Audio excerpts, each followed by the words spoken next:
Good morning. It is day 5 of the West Highland Way. I can still say that because I'm still on the West Highland Way for about another 20 minutes or half an hour. So that was the Glencoe mountain resort. I did a wee piece to camera last night and I was quite critical. It's a little unfair.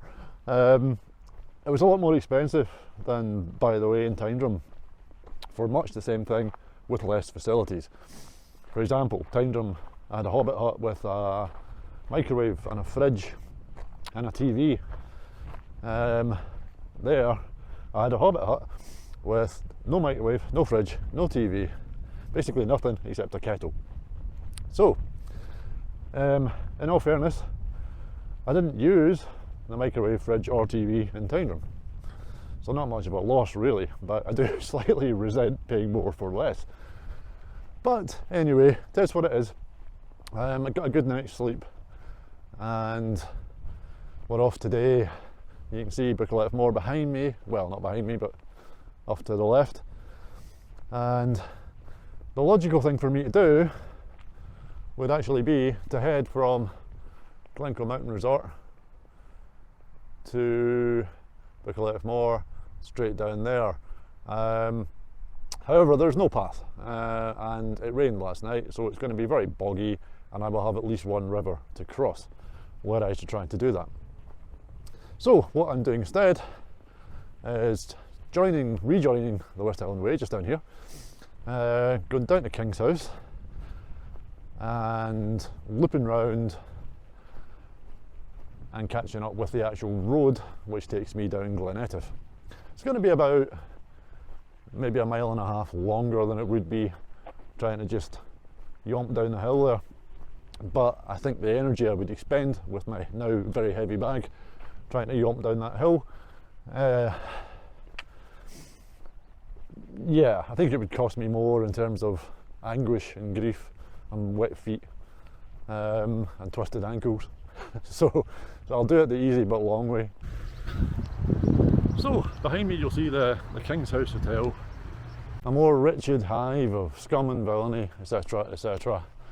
I just have a wee grudge with them after last year.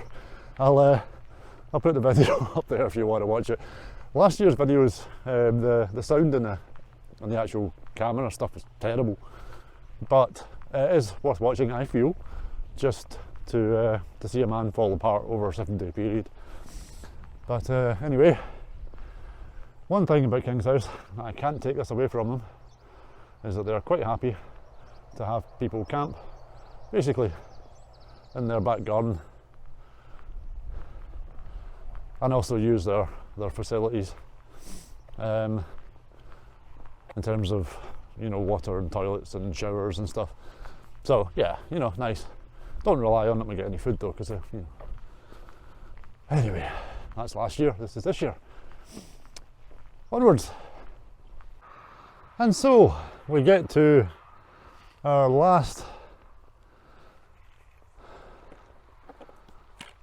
West Highland Way marker. The West Highland Way goes up and over there and then over the Devil's Staircase into Kinloch Leaving. But here we part ways because I'm going that way, and I've never been down Glencoe before, right? I don't know what to expect, I don't know what we'll see. I urge you to stick with me though, because there's not going to be any other walkers and I'll need the company. Come on, let's go explore Glencoe.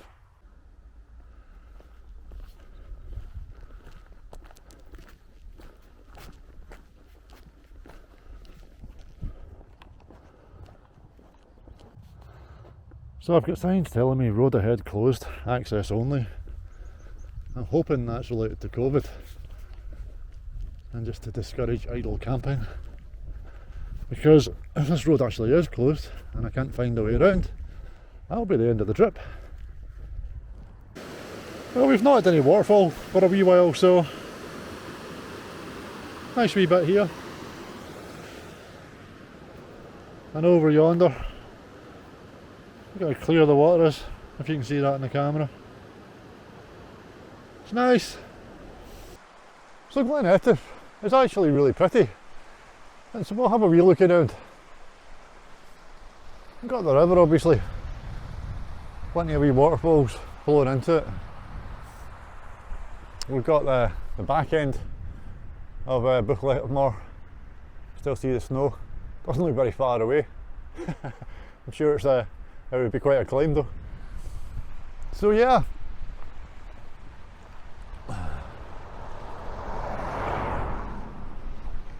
It is mostly road walking down the glen, but you stick to the birds some of the time.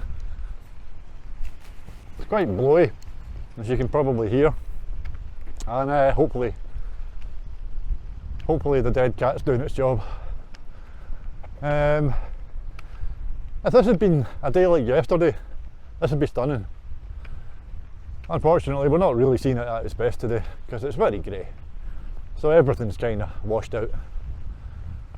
But lots of wee waterfalls, nice pretty river, nice hills, and barely a soul around. It's not a bad wee walk. So this is an unusual little contrivance. A bridge. It looks like you haul the green box to your side, climb into it, and then haul yourself over the river. It looks quite fun. I'm tempted to give it a try.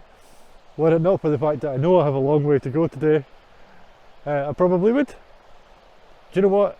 I'm tempted anyway, but if the sun was shining, then I'd definitely do it. Stick the camera down and film myself going across it. I might have to come back and do that.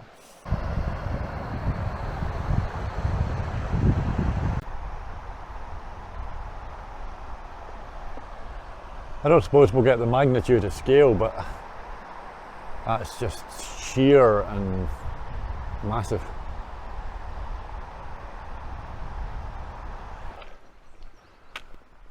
There's a couple of routes I'll need to look at for the future, because here, as we can see, there is a public footpath to Glencoe. I'll let you see on the map where that goes and where it comes out.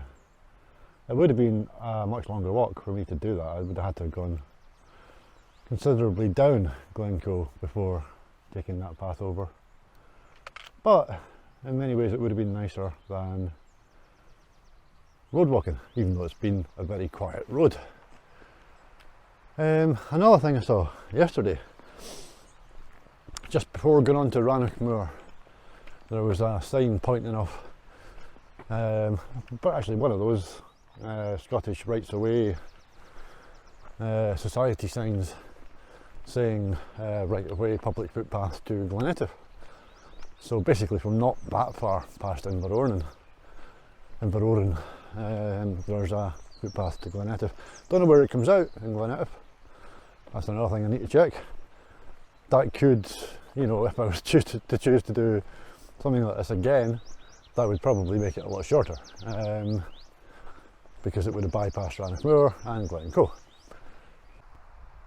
That building down there, that's a Dulness estate, and I'm pretty certain from having a wee look through their fences and stuff as I was going by that it's a shooting lodge.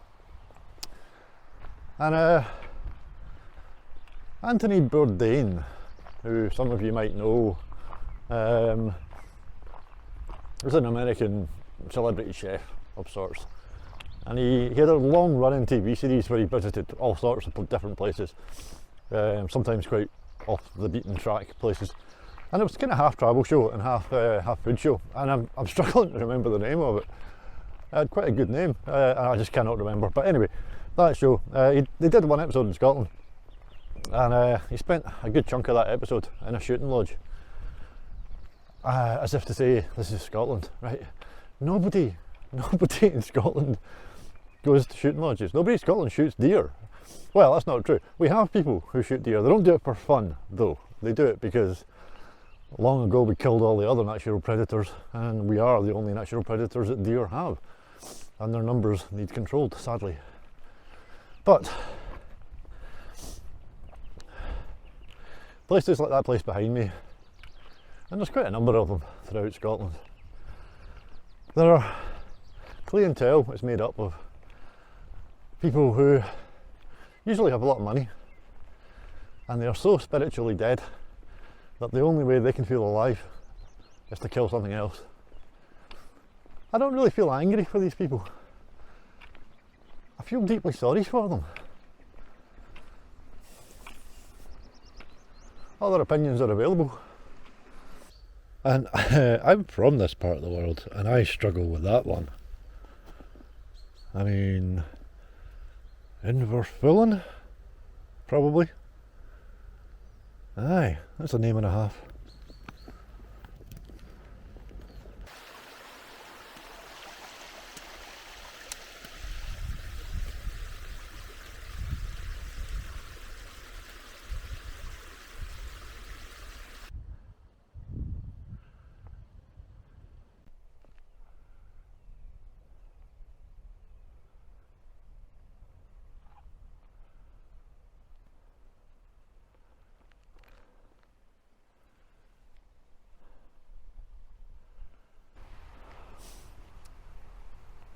There's a couple of hides stretched over the fence over there.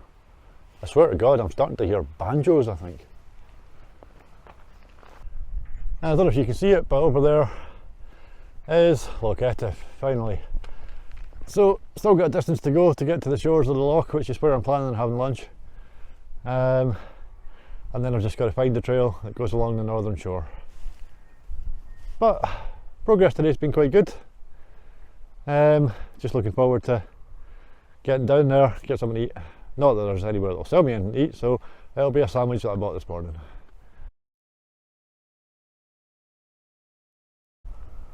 Which is slightly ironic because mine hasn't for miles been no reception. So it's lunchtime. Well, it's kind of late for lunchtime. It's nearly 3 o'clock.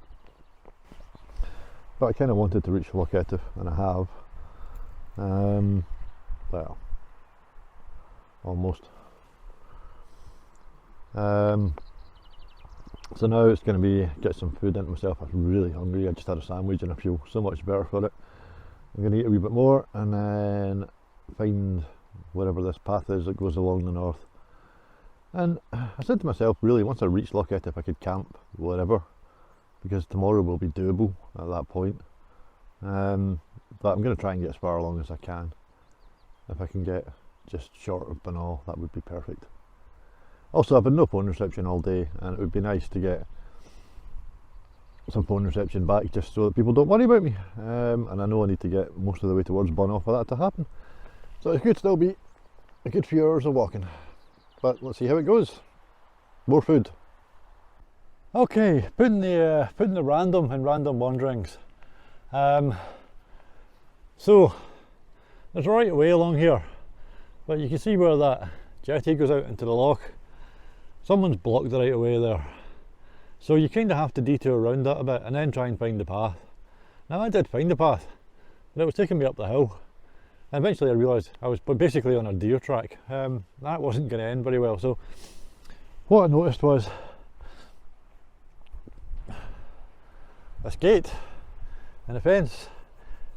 And I thought, well, if there's a gate, it must be a path. So came back down from the hill, and you can see there is the rudiments of a path. Obviously not a very well used one, and for the however far that is, 200 or 300 metres, whatever, it's, yeah, I mean, it's more of a stream than a path, to be honest.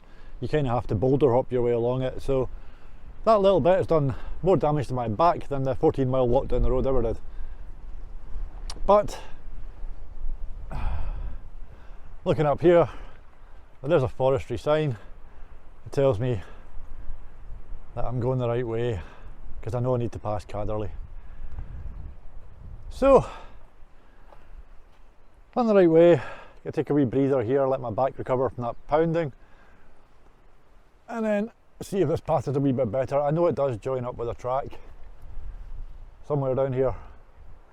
Hopefully sooner rather than later, but we'll see. So it's a bit as an update.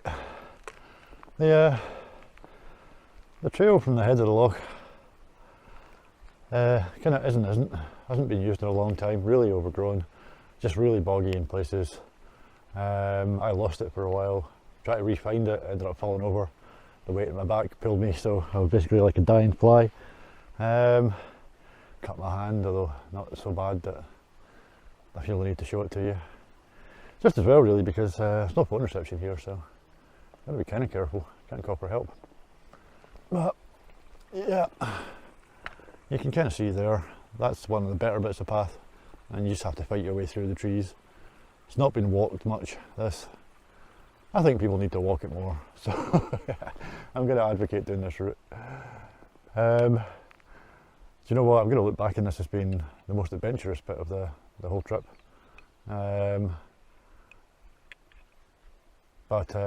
Yeah, it's not much fun at the moment. It will be once I find the proper trail, or the proper track. See, this is quite nice now.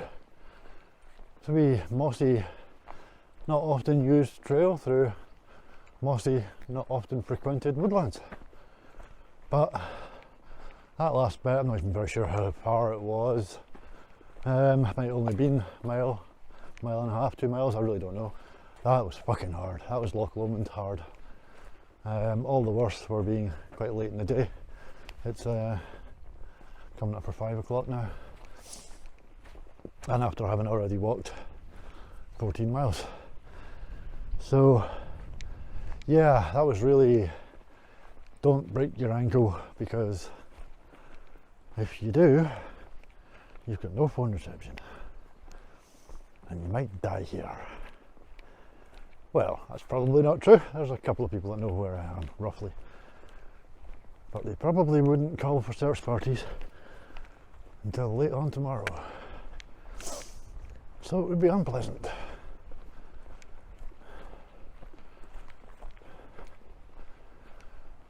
Oh, I'm still hoping this actually meets a proper track at some point. It's definitely supposed to.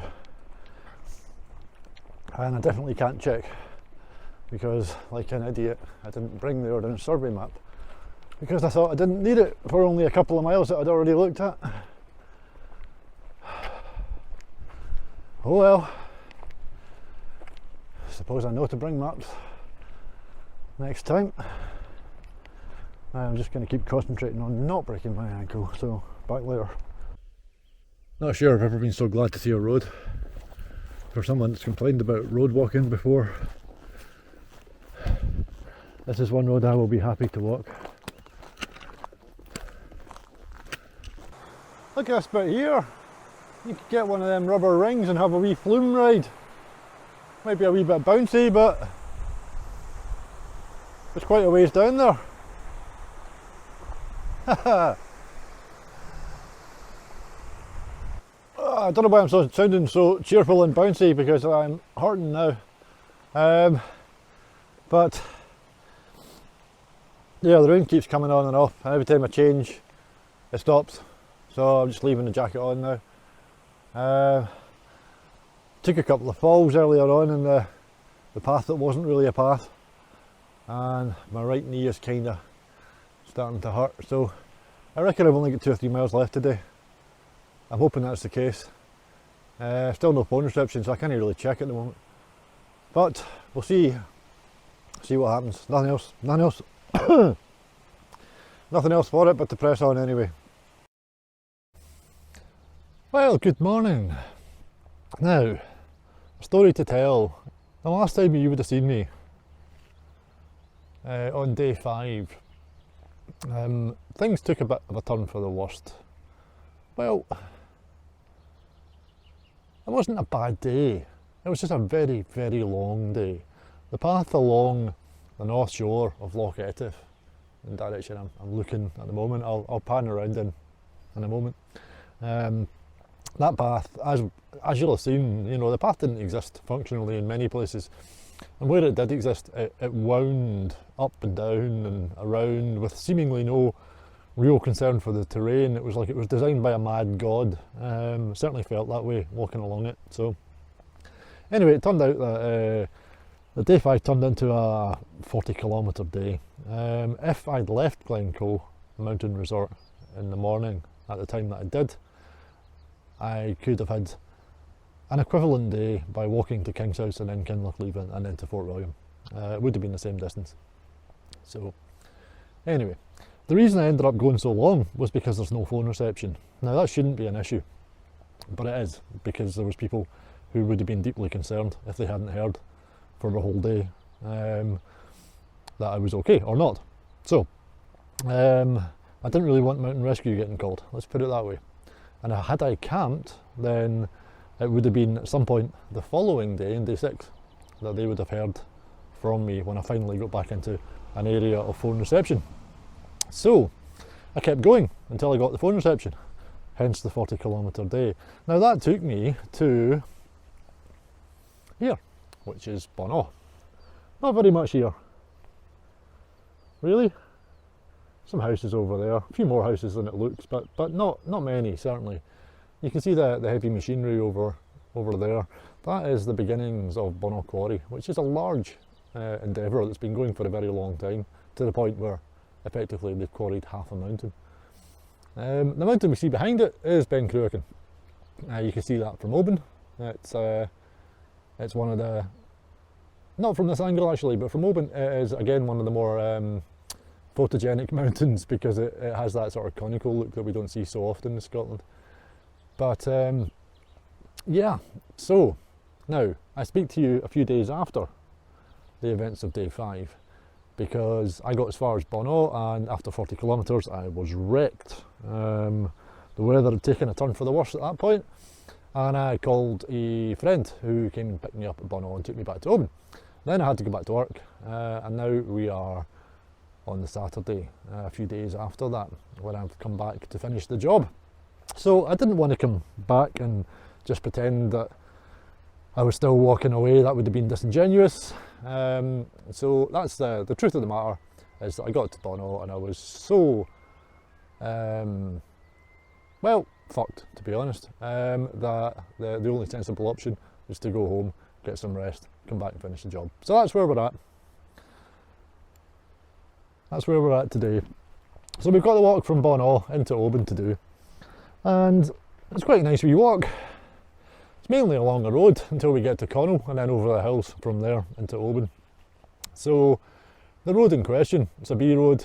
It's not heavily travelled, especially not on the weekend, because the quarry traffic isn't there. So scenic in places. We'll probably see some deer along the way and a couple of other animals that you wouldn't necessarily expect a wee bit later on. And yeah, then over the Connell Bridge, over the hills into Oban, and we'll finish the walk there. Don't know what the weather's going to do. I got the bus out here this morning and it rained, it was very windy and beautiful sunshine, so God alone knows what we're going to get over the next 16 odd miles, but let's go find out. There's a nice wee stream coming off the hills here, just maybe a mile or two after our chatting, and there's 2 bridges, the old one here and the kind of boring modern road bridge there. And I just thought I'd come over and see if I could navigate over the old bridge instead. Nice wee stream. Don't need water, but if I did, I would go there. Again, this is probably putting the random wanderings.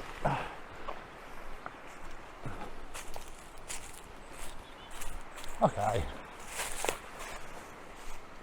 There we go. Just clamber over this barrier. It's kind of a long way around for a shortcut, but aye, just nice to use it. Got slightly freaked out there by flower people, and I don't mean hippies. Scarecrows? I don't know. Weirdness.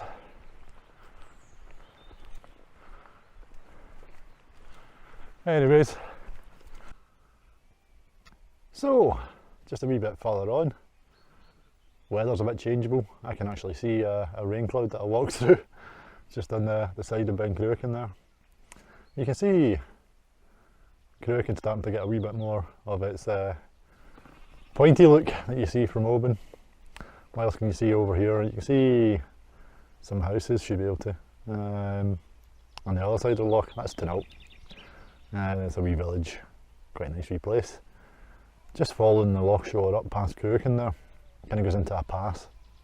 So the Pass of Brander goes up between Loch Etive and Loch Awe. Now, why is that worth mentioning? Well, on day 3 we talked about the Battle of Dalry near Tyndrum, when the MacDougalls ambushed Bruce. Now, a few years later, when Bruce was a wee bit more secure in his power, he came back up, and in the Pass of Brander there, the MacDougalls again fought Bruce, and this time Bruce was quite a significant victor. Didn't get his brooch back, obviously, though. I might cover that in some more detail if and when I actually go and climb Cookin, which is supposed to be quite a nice wee walk.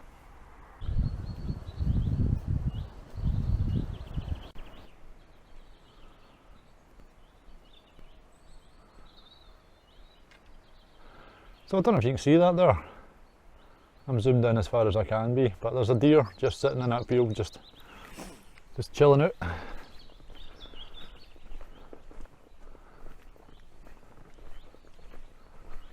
You see the ears. I suppose if I was to make some noise, I would probably startle it and we'd get a bit. Oh, there we are, just turned its wee head. Oh, quite a big head actually. How you doing, dear? What's happening? There we go. Sorry to disturb your rest, but you know, anything for a bit of a wildlife shot. Feel bad about that now. I knew I'd see some deer around.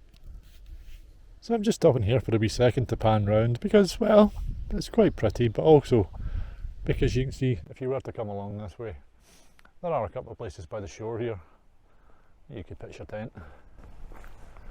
Don't want to do it too close to this pier over here because it's a working pier and they make that quite clear.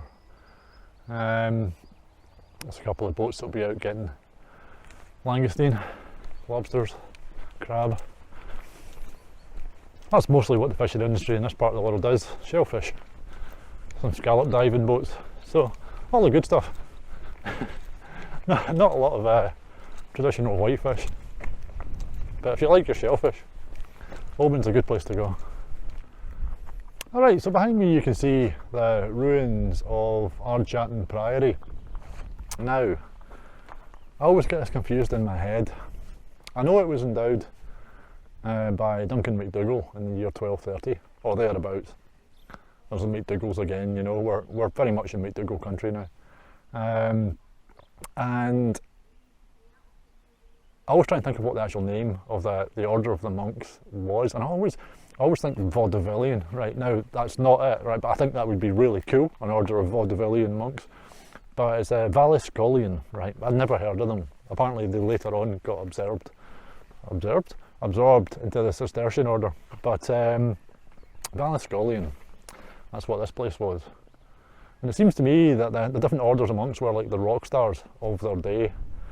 You know, you'd have people saying, "Got to hear these guys preach, man. They're just next to the big man," or "You got to listen to these brothers chant." You know, somebody at the back saying, "I knew them before they were pious," but you know, very much the rock stars of their day. They went in and out of favour, and the Valliscolians in the 13th century, clearly in favour. Not for long, but there we are. So, MacDougall Priory, very good land here, very good farming land, excellent drainage, all that good shit. You've got the fishing grounds over there. It would have been not a bad place to be perfectly honest. You'd have made a good and quite easy living off of this land. So it was to continue until the Reformation, so 16th century, that would have been the end of the priory. Whether or not it was Cistercian by that point or still Valliscolian, we don't know. But at that point, the building which you can see behind, much newer, you know, this basically became a private residence, and it remains so to a certain extent to this day. Actually some farming equipment up over by there.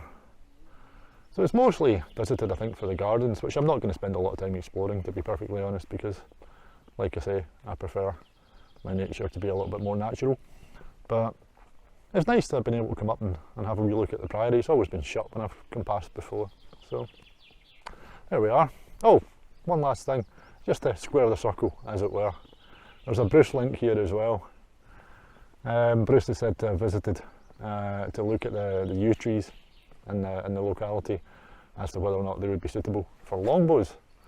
He said that some of them were later used at the Battle of Bannockburn, but the Scots never really great archers, to be honest, so if they were there, they would have been there few in number. But yeah, McDougall's, Bruce's, there's a bit of a theme in there.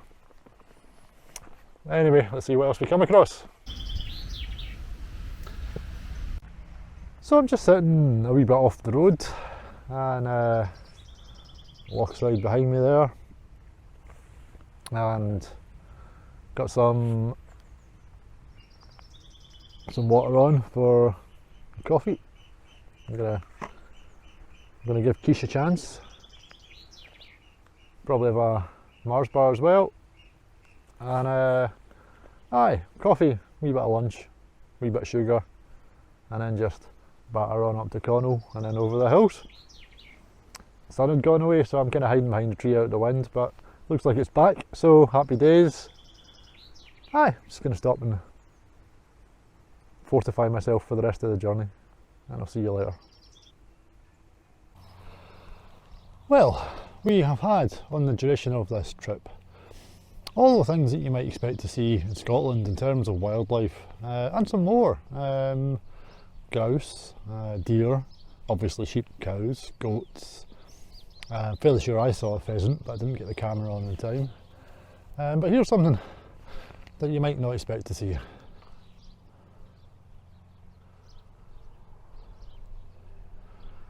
It's a bloody llama.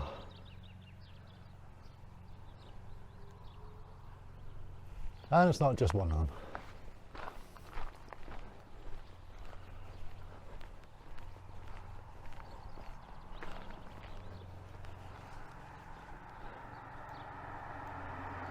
There we go, another of the chaps, and a third over there.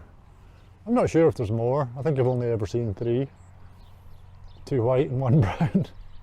I don't really know what they're doing here, and I'm fairly sure they're llamas and not alpacas, because alpacas have silly haircuts, a bit like me. So there we are. Not something that you expect to see every day, leastways not outside of South America. Well, it may not be Rannoch Moor, but it's not a bad wee view.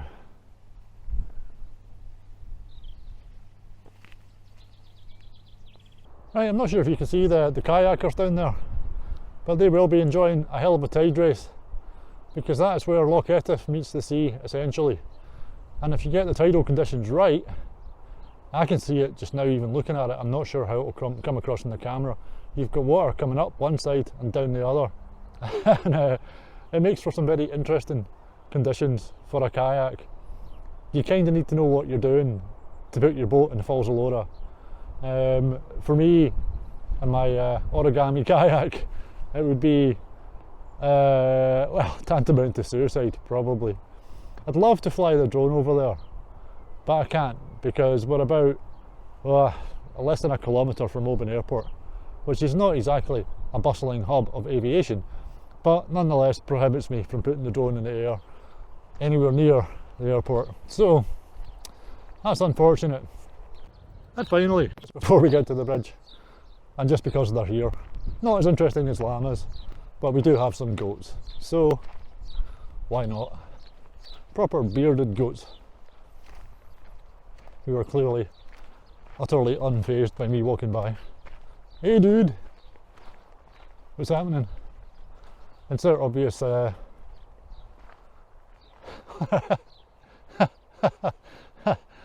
okay.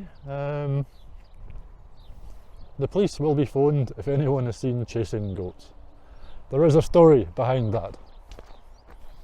I'm not sure I even want to know.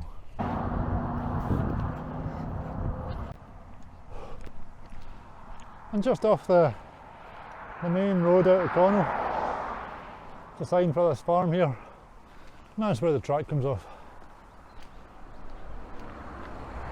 Kind of looks like you're walking into a farm, but you're not. Well, I suppose you are if you take the appropriate turns. Well, more or less at the highest point now of today, and I'll just burrow the camera around and we'll have a wee look.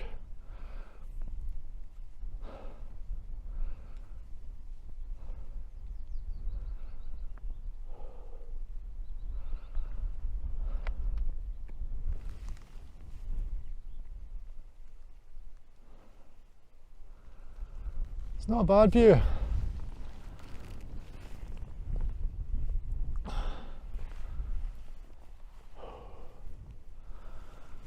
So anyways, just make my way back down to the path. Had to climb a wee bit up here. So that's us nearly. Downhill into Glencoe, which is kind of like the side entrance to Oban. I may go up to the tower later on today, see if I can get a nice sunset just to end this with. Don't know, see how I feel. I don't know if you've noticed the Random Wanderings t-shirt. Don't worry, I'm not trying to flog them. If anybody desperately wants one, I'll certainly get you one made, but yeah, not quite ready for the merch aspect. So, closing thoughts after, well, at this point I guess about 113 miles. It's been good. It's been a lot easier. I mean, it took me 5 days to do the 96 miles this year. It took me 7 days last year, so clearly something's changed. This offshoot, I quite like it. That path along the Etif is going to take a wee bit of work. It is a bit scrambly. So that day wasn't much fun because it was unexpected. I've since looked at my Ordnance Survey map, and the path that's on the Ordnance Survey map doesn't exist. Did at one point. So the map wouldn't have helped after all. I suppose it might help me try and orient, detect how far I actually had to go. I suppose that might have been useful. But what's next? Don't know. Kind of fancy doing another walk at the end of the summer. But whether or not it's going to be, I don't know, could be the Rob Roy way. I don't think I'll get the time for the Hebridean way, even though that makes quite a lot of sense when you stay in Oban. Cape Wrath Trail's beyond my ability at this point. I'm not going to pretend otherwise. Kintyre is another one, although it's not very heavily developed. Getting a bit of a gimlet there from quite a number of cows here. That's actually quite cute. You know, as cows go. And also quite skittish. Be scaring the wildlife today. Yep. Oh well. So yeah, the thoughts in the comments, you know. What's next? What should I do? Anything sensible considered. I'd love to do the Camino de Santiago, but I've not got time off work. So yeah, thoughts. So one of the last things I'm going to say before I get to Oban, which I'm nearly in, is this is Glencoe golf course. As you can see, someone's actually playing their way down. This is the stomping ground of a young, still is young, Robert McIntyre.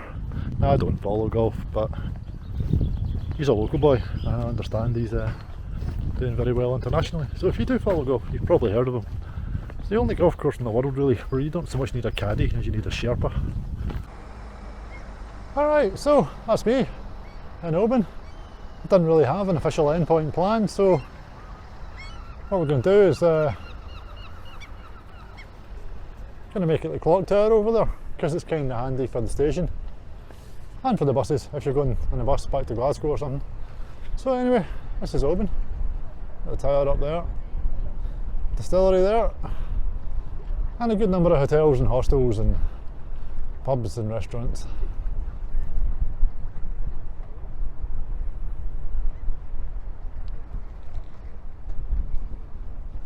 But I'm going home.